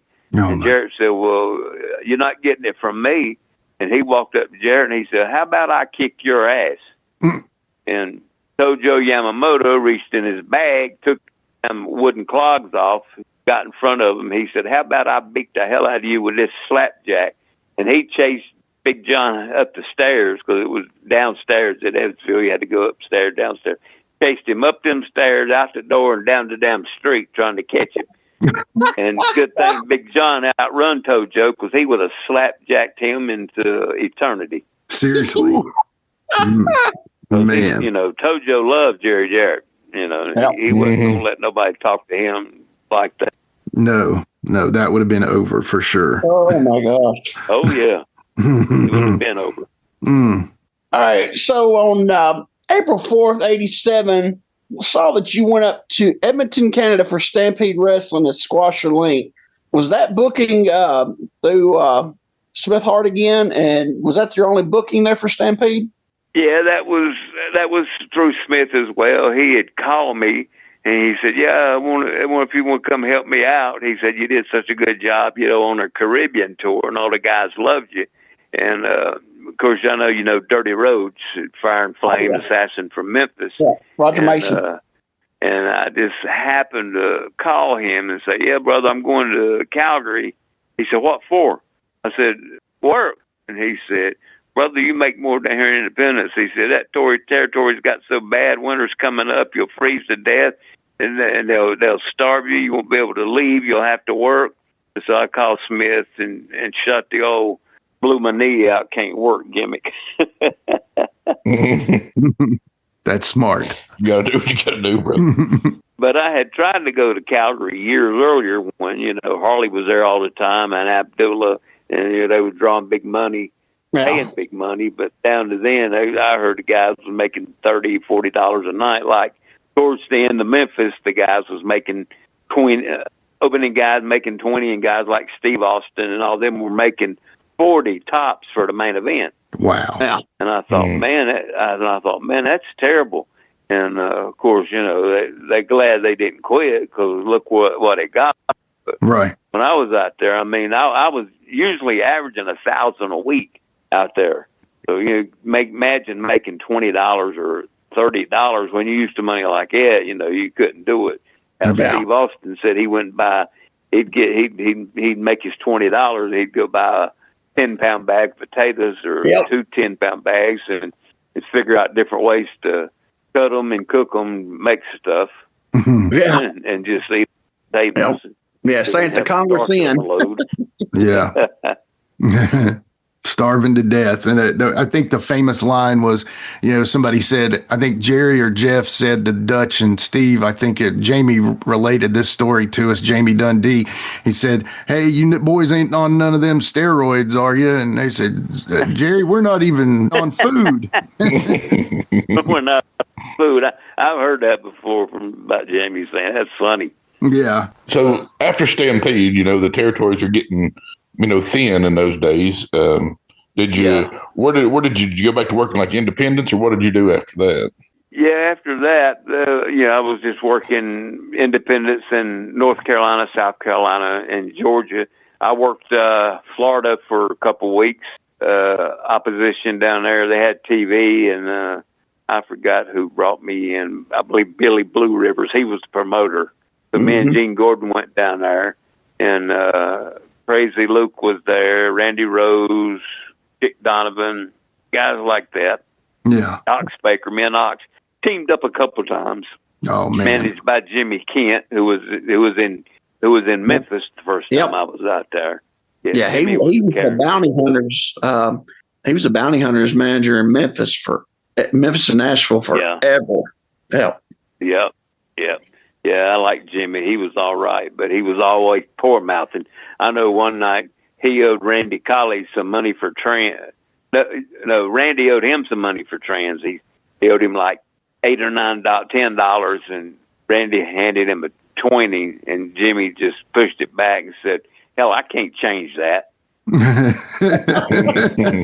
Of course, he was wrestling in. And I know he was making 50 a night, so he was at least making 300 a week. But we was making 1,000 a week, so it's a big difference. But he told Randy, he said, "I ain't got no change for that. I guess you just keep it." Or Randy just said, he threw the 20 back. He said, "Just keep it." But Jimmy snatched it up, and I said, "Well, yeah, he's eating a steak tonight." Oh man! All right, so. This question is like in the late 80s, early 90s, territories were gone. I think Memphis was like the only one left so basically everything was gone. It was independents everywhere. It was like the Wild West crazy. How did you like that scene? Because because all the boys, there was nowhere to go. So everybody was. There was a lot of throat cutting, a lot of backstabbing back in them days. You had guys out there. promoters that would have a good town and was drawing good, you'd have every Tom, Dick, and Hard come in there that Monday after the show and try to steal your town. So I learned quickly when I was, shows I was running, I'd say, now I'll do a deal. I'll take this building once a month, twice a month, if you don't let nobody else in it. And most of them would do that. Some wouldn't. Say, well, no, we can't do that. And I said, well, first time somebody runs after me, I won't run anymore because they come in here. Because you're drawing good, they think they can go in there with a shit show and think they're going to make some damn money off of you, really, is what they're doing. But there was a guy that moved here from Connecticut named Chris Plano, and he was managing some on Ken Spence's IWA shows. And he ended up buying he bought Ken Spence's ring and his promotion and all that for like $3,000 or $4,000. And I said, Chris, he said, I'm the new owner. He said, plus I'm changing the name from International Wrestling to NWA. I said, you paid the man $5,000 to buy his company and you're changing the name. I said, and only building he's got locks on is the Thomasville Armory. So you paid him in $5,000 to rent a building anybody could rent at a $500 damn ring. But he made the most out of it. He ended up, I started working for him, and after a couple of weeks, him and Spence got into it, so he brought me in to be his booker. Now, honestly, I was making so much money with him, more than I was in the territories, really, that I begged him to lie on my W-2s so I wouldn't have to pay so much tax. Wow. Shoot. But he ended up, he was a hustler. He ended up where he got to he was running 28 shows, independent promoter running 28 shows a month. And he would run soul shows with baseball parks, and you'd have a crowd of, minor league crowd, 4,000, 8,000 people, free wrestling after the show, and people liked it so much and always drew extra people that a lot of baseball places started buying the shows outright from Chris and just doing standalones. And, it was amazing. And, wow. We went to Florida, Georgia, South Carolina, North Carolina, New York, everywhere, New Jersey, Idaho, Texas. It was just unbelievable. Cars I brought in Sheik, King Kong Bundy, Rock and Roll, Fantastics, Bill Eady. It's just anybody that wasn't under contract, I brought them in if they didn't want too much money. Wow, that's awesome. And I was making a killing plus selling gimmicks. I was selling 1,000 people to 8,000 people. I was making at least $1,000 a night just in gimmicks. So I was making a killing. Wow, man! And we got into it, and he fired me. And lo and behold, he brought in Manny Fernandez, and I ain't gonna say nothing about that. Everybody knows the deal. Manny's one of the greatest workers in the world, but you put a pencil behind his ear, you're in trouble. I definitely understand what you're saying there. That makes total sense. Oh man, Rick, this has been incredible, and I seriously feel like we could probably go another hour and a half. I think so, at least. But man, this gotta say, I greatly appreciate you.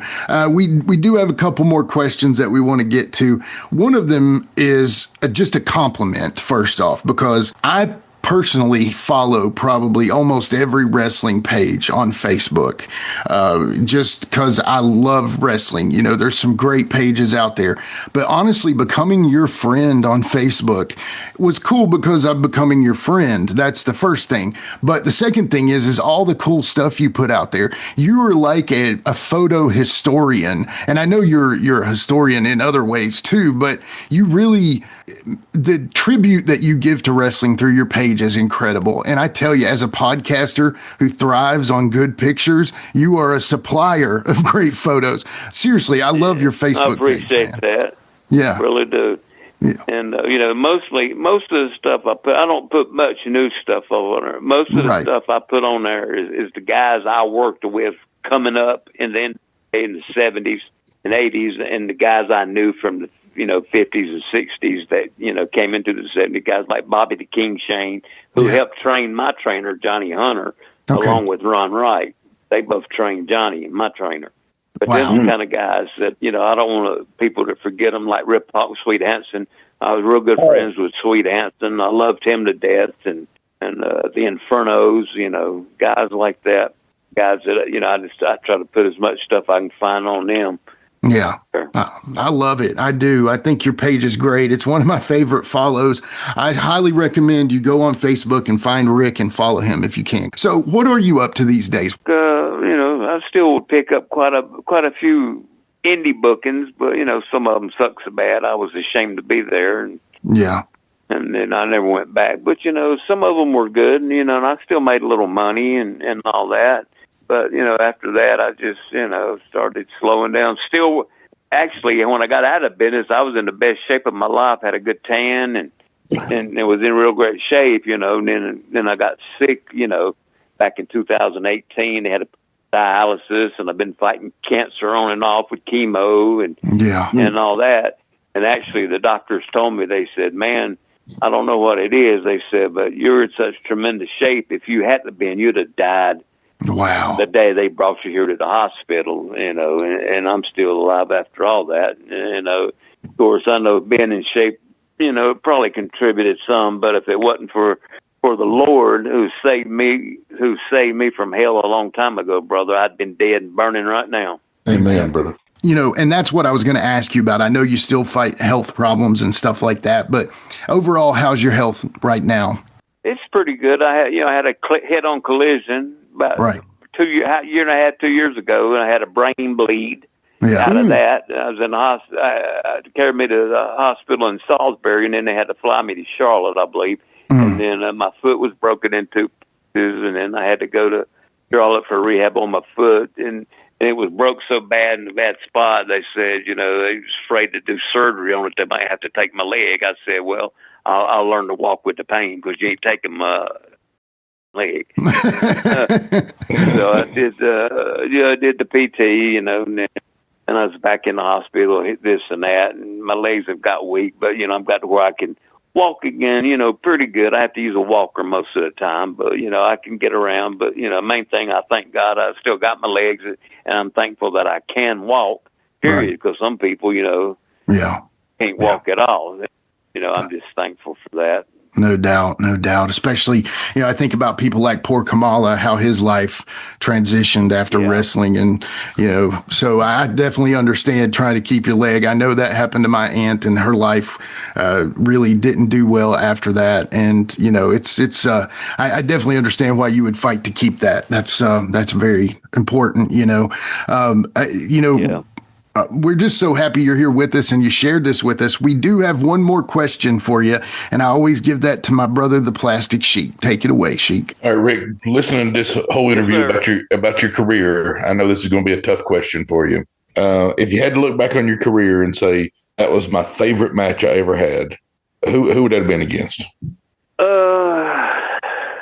I would have to, my absolute favorite as far as accomplishing the most from it would probably be winning the title from the King in Memphis, because after that my career soared for 6-7 years just because of that. Got me bookings, and then that got me bookings on bigger independent shows. They'd bring me in, man, Mountain Link got to beat Lawler, back then, that was it. But and then some of my other favorites, but I would say that was my best favorite, but my other favorites was when I wrestled guys when I was learning in Atlanta, like Tommy Rich, Iron Mike Sharp, Blackjack Mulligan, Hacksaw Butch Reed, Johnny Walker wrestling guys like that. Yeah. And maybe I got to say it's a tie between me and Lawler, and the Christmas night in '83 in Kansas City when I wrestled Bruiser Brody. Yeah, wow. In a tournament, and the winner got to wrestle Flair the following week for the title. And then the next 5 days, I wrestled Brody in 6-mans and regular tags, me and Luke Graham against him and Buzz Tyler, me, Crazy Luke, and Crusher Blackwell against Tully Blanchard, Buzz Tyler, and Bruiser Brody. Wow. Did those for like 5 straight nights. And then we did the interviews for the next week at the TV station, and Harley showed up because he was on a couple shows he was in. And I had a Hawaiian shirt on, and I had my hair blonde in and had it spiked, kind of like Sting back in them days. On my second tour out there, I rode the hair out. And so I went back and sat down, and Harley said, "Rick, get in there." And Lynn Denton said, "Rick's not on this show." And Harley said, "Well, I don't give a if he's booked or not. I want him on this commercial because he's the best-looking guy standing up there." Got another big head when somebody like Harley Race says that. Right. I mean, I could have cried. Yeah, no joke. Thank you, Harley. Thank you. Seriously, that's wow. Harley said, "Why ain't he on it?" And he said, "I don't know." And he said, "Do you want me to put him on it?" And he said, "Well, I don't know. Do what you think." Do what you think. And I believe Lynn did call me, and it was a show in Illinois, which was like an 8-hour drive. And I said, "Man, I'm not driving to Illinois 7-8 hours by myself." And he said, "Well, you working Tom Boogaloo Shaft?" And I said, "I love him to death, but I wouldn't drive 2 hours to work Tom Boogaloo Shaft." and he said, "What if I get you a ride? You don't have to pay no trans." He said, "Please help me out." This was Geigle then. He was saying, "Please."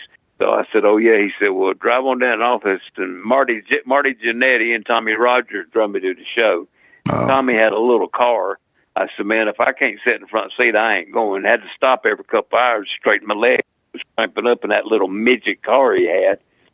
It was amazing. And then on top of that, I worked shaft that night, and I was supposed to get DQ'd, so, staff couldn't understand what the finish I was calling, so I gouged his eyes, and I pushed the referee and said, "Get back, DQ me." So he DQ'd me, and then I got back in the dressing room. The commissioner was back there and fined me $50. I said, "For what?" He said, "Pushing the ref." He said, "That's against the commission state laws." I said, "I ain't paying no $50 fine." He said, "Well, you'll go to jail." Guy will come over, and he said, "I'll take care of it, Rick." That was a gentleman to do that. Wow. Yeah. Man. And we've heard some crazy stories about Geigle. I mean, Joel Deaton has told us stories. Todd Champion has told us stories about how they starved to death out there. And this was kind of after, I think they were trying to run off of the Crockett TV. This might have been like 86, 87, something like that, when they had that influx, like Baby Doll and Sam Houston. Yeah. They was trying to resurrect the territory using Crockett guys, but they were using the underneath guys. Right, and, right. Like Sam Houston. Sam Houston was the Central States tag champion, and Thunder Feets were the tag champions, stuff like that. So, I believe the most they were drawing 100, 200 people maybe. Yeah. The only time they would draw something was when they would run a big town and Dusty and the guys would come in, and they might give them 3% of the gate, so they didn't make much more than what they would really make on their Kansas City nights anyway. Right. Yeah. When I was in Kansas City, it was good times, good fun. Had a lot of fun. And made decent money. It wasn't nothing like no $20 and $30. Yeah. I believe my biggest week in Kansas City was like $500, which wasn't bad in '84. That wasn't bad money. Yeah. Considering just the year before I was making $1,000, I was making double that, but still $500 wasn't bad because we was getting a room for $10 a night at the whatever that inn was down there. But it was amazing. Yeah, seriously. When I hear Mark say, "Well, that guy worked hard for his $10 in a hot dog," that pisses the shit out of me. I bet it does. First of all, I hate to hear Mark that's never been in business use business words, kayfabe, and this and that. It just gets heat. Sure. I was in the business 48 years. I never got paid a hot dog in my life. And when I was a kid, 16 years old, I had a lot of $5, $10 nights, like Dr. D. David Schultz did when he first started. Sure. But hell, in 1975, $10 was like $30 today. So you could get by with that, making that a couple nights a week. Right. But usually it was $20. I know, like on my debut, I made $20, And I said, hell, I'm going to get rich. Because back then, $20 and you're 16 years old was a lot of money. Right. Yeah. Seriously. Oh, man. Rick, my final question is, will you come back and do a part 2 with us, brother? Yes, sir. Be glad to. God, man. Thank you. Just Google my Wikipedia and look at stuff on there you probably hadn't seen before and stuff like that, and we can talk about that and some more of the territory days and people we left out. I love people that I despise and all that. That sounds great. We'll book it very soon. Thank you, Rick. This has been incredible. Greatly appreciate it, guys. You want to say thank to Rick? Rick, appreciate you, brother. Yes, sir. Thank you, guys. I enjoyed it very much. Yes, sir. Yeah, Rick, it was awesome to talk to you because I grew up in Nashville and I got that Jarrett TV and I remember, seeing you eating that chicken and I'm still mesmerized about you eating that chicken on TV. I tell you, that got so much heat eating that raw chicken on TV. Now, it was dead already, but somebody called the Humane Society and said there's a wrestler named Man Mountain Link just eat a chicken on TV and plucked it and killed it and ate it raw on TV. So they called Lawler and Jarrett and all. Okay, so they had to kayfabe the chicken, and so they did several skits. Jimmy come out there and he said, "Man, Mountain, you can't have no chicken." So I started having a fit, and and so he said, "I got you something good." So he had a box of ice cream, and he got a cone and a scoop and scooped it out and give it to me, and he said, "Here, you'll love this, Man Mountain." And Lawler told me when he give it to me to look at it and sniff it and jam it in my forehead. And that ice cream was froze solid so hard, and I punched my head with it. Blood started running down my nose, got colored a hard way from that damn ice cream cone. And I got back here, Lawler said, "Did you juice?" I said, "No, I didn't know that damn shit was froze solid. I was going to stick it on and let it go. And let the cone stick on my head and me do a Brute Bernard dance with the cone on my head, but hell, it damn just melted, it just broke and bounced into the floor. And they all just laughed all morning at TV over that. That was funny. I believe he brought me a thing of livers one time to eat out there on TV. Oh man! Livers, yeah. And then one of my favorite spots, I was booked against the bear one night in a spot show that I didn't want to do. I was scared of that bear. Yeah. I was scared.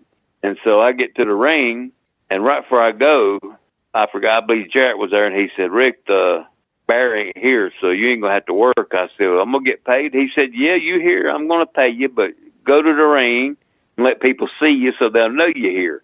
So I go out there jerking and just swinging the chain, and I said, "I'm sorry you people couldn't see Man Mountain Link wrestle tonight, but the bear was on the way down here by Rip Tyler, whoever was bringing it, and he heard on the radio that the wrestling bear would wrestle Man Mountain Link tonight." I said, "He broke the door on the cage trailer and jumped out and run because he didn't want to wrestle me tonight."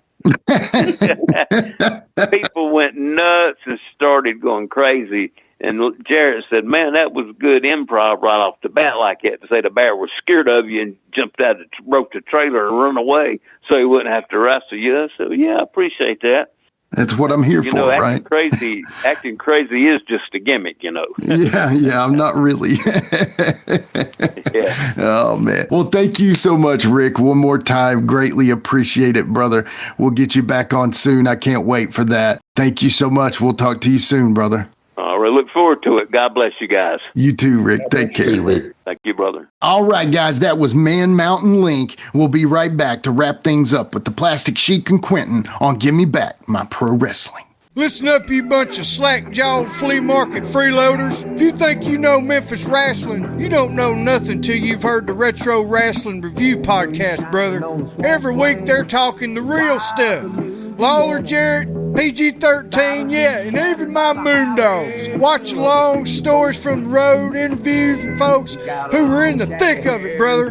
The blood, the beer, and the bail money. It's all on the Wrestlecopia Podcast Network. Go to uswapodcast.com or I'll come down there and I'll slap the taste out of your mouth. The Moondogs are having the Moondogs are having the Moondogs are vicious and mean. Tonight the Moondogs are looking for trouble, and you can hear it in their scream. So stay out.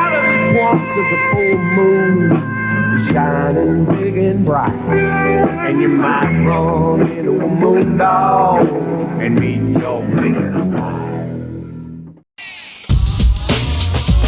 That's right, it's the talk of Middle Tennessee, the channel you love to hate and the channel you hate to love. It's Brian Turner from Brian Turner's VHS Rehab. And if you're looking for matches from Wolfie D to Jerry Lawler to Dusty Rhodes and the team that put a pimp before your eyes and a goatee between your thighs, Booty Call and Athena, go to lostwrestling.com. See, I made it easy for you. Brian Turner's VHS Rehab. Booyah. Hi, this is Mike Needham, host of the Reckless Abandon podcast with Mike Needham. We invite you to jump on your favorite podcast platform and search for the Reckless Abandon podcast and give us a listen.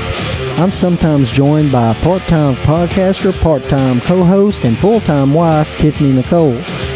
We talk wrestling, we talk pop culture, we talk local events, local happenings in West Tennessee, and a ton of other stuff. But be sure to check out the Reckless Abandon podcast. Find us on Facebook. Also, look up the Microgroup Podcasting family on Facebook and see some of our other podcasts we have out there. Until next time, make good choices and always remember, no dollar, no dice.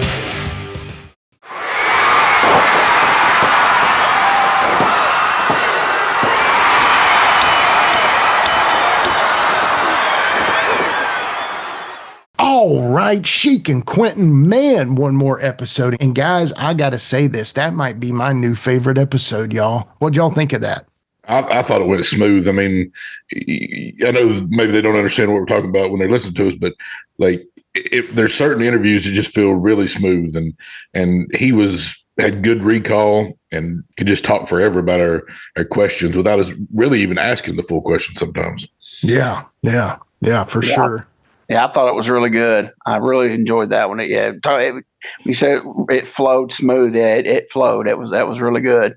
Yeah, it was like 2 years in the making. It was going to be on a different podcast, and then thank God that didn't happen. Now it happened on our podcast where it needed to happen, where you could get a full hour and 30 minutes out of the man and not be rushed. But it's a whole other topic. But anyway, man, yeah, thank you so much, Rick and Man Mountain Link. Yeah, some of the guys I was thinking about were Rick's been a little bit everywhere, and no WWF, no WCW, but I was thinking, man, he could have made a great addition somewhere like ECW. Oh, definitely in the early days of ECW, the early years, he would fit in perfect. Bring it up, Jared. It really, it makes me think. I mean, it kind of really surprised me that Paulie didn't bring him in. Yeah. I mean, he was known for blood and guts. Mm-hmm. So, I mean, that was, think about it. It kind of shocks me that it didn't, I don't know behind the scenes if there was even talks of it or anything like that, but he would have fit in really good the first, 3 years of ECW, big time. Oh yeah, totally. We'll have to write these questions down if we ever get Rick on again and ask him maybe just, was there ever any talk of WWF, ever WCW, ever anything with ECW? Something like that would be a good question. Why didn't I think of that? Idiot. Well, hey, here's the thing, guys. First of all, Quinton put that one in the files with the other one you were talking about last night. But when it comes down to it, I got to give you some props on this, Q, because oh man. So we booked this show in 24 hours, basically. And I said, hey, we booked Rick. I said, bro, can you do this tomorrow night? And then I texted y'all. And Quinton, I guess you stayed up to 5:30 working on questions. And that was, you said that makes me remember. Yeah. Cause there was some cross match stuff. It got the cage match and Wrestling Data got their things crossed up, and I had to go on to YouTube, find video. I had to decipher it out. Man, about 5:30, I finally got it finished. Well, you did an excellent job. And honestly, I thought every question hit.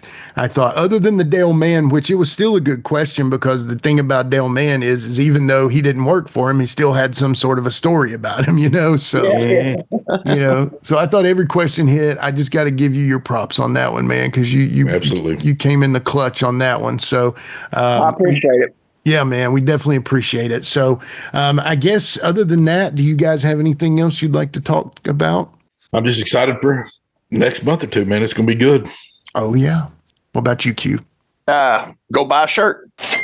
Thank you. That's right. There you go. Quinton's going to sell us a t-shirt, boys. Watch out. But no, hey, if y'all want to find out what's next for us and what's coming up, the best place to do it is on our Facebook, X, Instagram, or YouTube at GMBMPW. Of course, you can listen to shows. You can listen to Sheik Shorts clips. You can find out what the next episodes are going to be. You can listen to past episodes. You can do all that. Just give us a like, subscribe, follow, share, anything you can do to help us. We greatly appreciate it. And like Quinton said, go buy a t-shirt for the love of it. Gotta figure out how to make money on this. I really want to. No, guys, we greatly thank you. And we, just want to once again thank Rick Link for coming on and telling his amazing story. So once again, for Man Mountain Link, for Quinton, the Territory Wrestling Guru, the Plastic Sheik, Jared Street, and myself, this has been Give Me Back, My Pro Wrestling. Don't forget.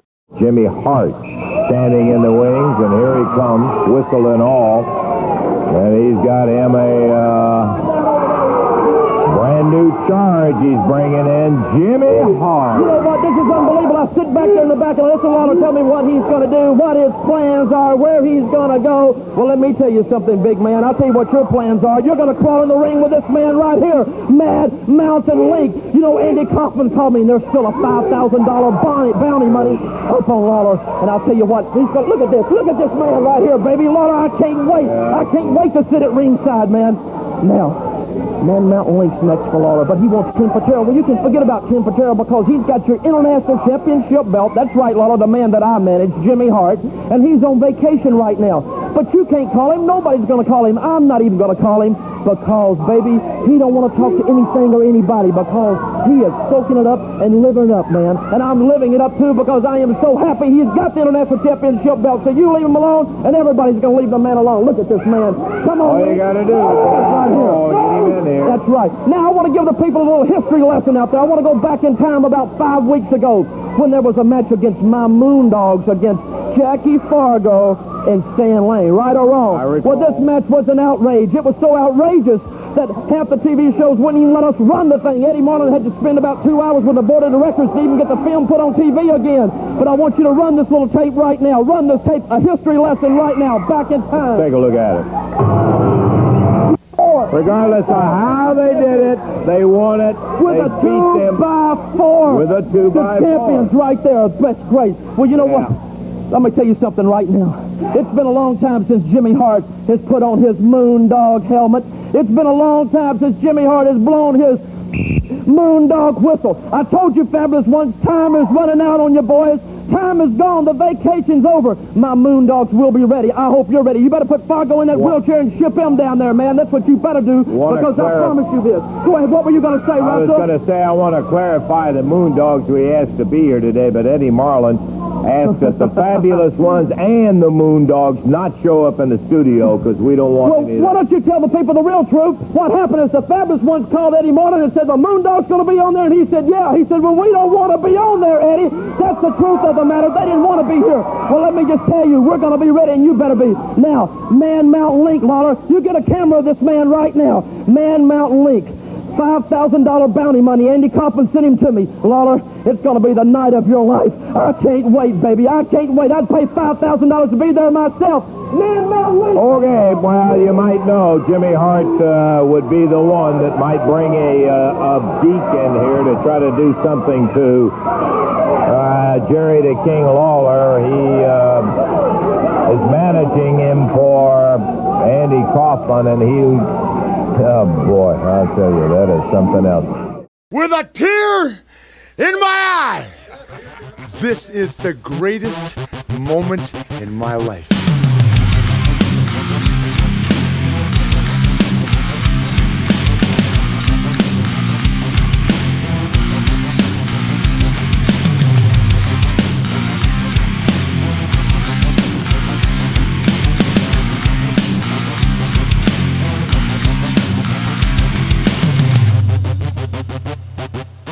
We'll see you later. This has been a James Rock Street production.